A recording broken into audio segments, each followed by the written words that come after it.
সবাই মরে যাবো, আমরা সবাই, কেউ থাকবো না।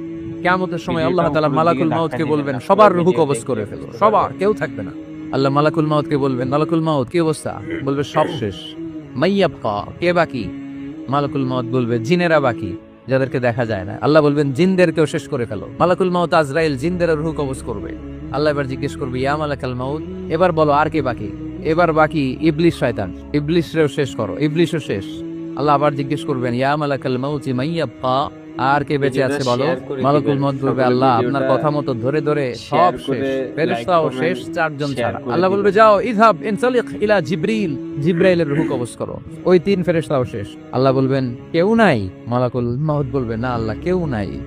এবার আল্লাহ তাআলা বলবেন, মালাকুল মাউত তুমি তো সবাই রে মারছো, এবার তুমি মরো, তুমি মরো। শোনার সাথে সাথে মালাকুল মাউতের কাঁপুনি ছুটে যাবে, খিঁচুনি এসে যাবে ভয়ে।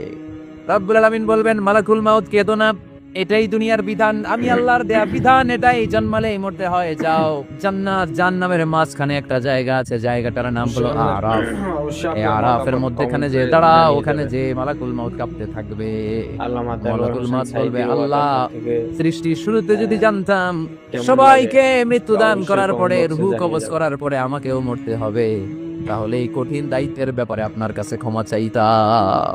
মালাকুল মাউত এক বিকট চিৎকার হাঁকিয়ে মরে যাবে। মালাকুল মাউতের চিৎকারটা সেদিন এত ভয়ঙ্কর হবে, বিষ্ণু ইসা ইসলাম বলেন, ওই চিৎকারের আওয়াজ যদি পৃথিবীর মানুষেরা কান দিয়ে শুনতে পেত, ওই চিৎকারের আওয়াজে প্রতিটা মানুষ কানের পর্দা ফেটে ওই জায়গায় লাশ হয়ে পড়ে যেত।